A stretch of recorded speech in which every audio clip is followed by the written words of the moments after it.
सारा देशवासी भी चाहूले जे आतंकवाद विरुद्ध रे भारत वर्ष कौन ना कौन कठोर कार्यानुष्ठान ग्रहण करूँ। आमे तो छुआ दिन ठारू आपणकर गणमाध्यम खबर कागज उल्टेला क्षणी सीमा पार आतंकवाद आमको विचलित करूला एवं मन रे आसुतला जे केबे कि सीमा पार आतंकवाद को रोकी हेबो ना नहीं एवं तांकर विरुद्ध रे निर्णायक लड़ी हेबो ना नहीं। प्रथम थर पर भारत वर्षर गणतंत्र इतिहास रे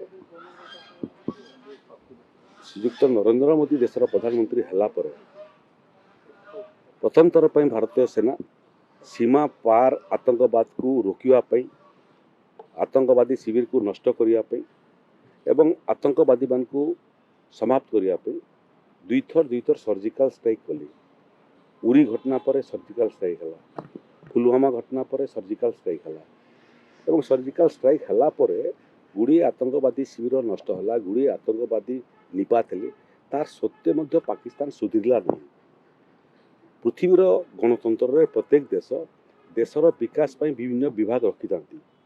एमानकर तो कौन विभाग नहीं, गोटे विभाग अच्छी सेटा हूँ आईएसआई जी गोटे काम मात्र करे आतंकवादी मान को ठाव कर ट्रेनिंग देव अस्त्रशस्त्र देव एवं भारत केवल नुह भारत बाहर अन्य देश में आतंकवाद चलेब। केवल भारत वर्ष आतंकवाद शिकार नुह अमेरिका भाया शक्तिशाली देश समृद्धशाली देश से आतंकवाद शिकार हेले एवं बिन लाडेन माध्यम वर्ल्ड ट्रेड सेंटर रे जो आक्रमण करथिला आज भी से लोम हर्षणकारी घटना मन को विचलित करुच्ची।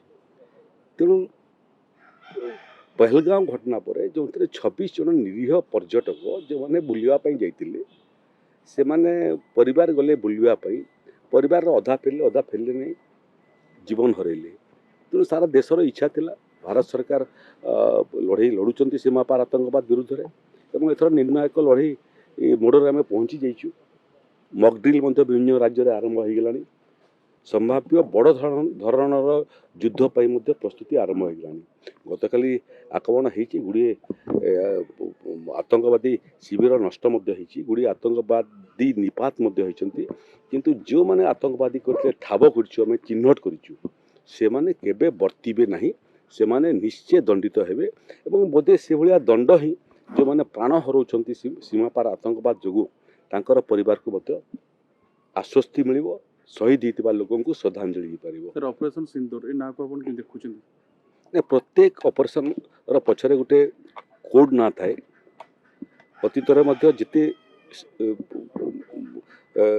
ऑपरेशन होती तार नामकरण होता है यहाँ भारत सरकार ताको नामित कर आरंभ होने ये लड़ई शेष सोपान पर्यंत जीवा कथा एवं भारत एवं पृथ्वी आतंकवाद मुक्त हवा।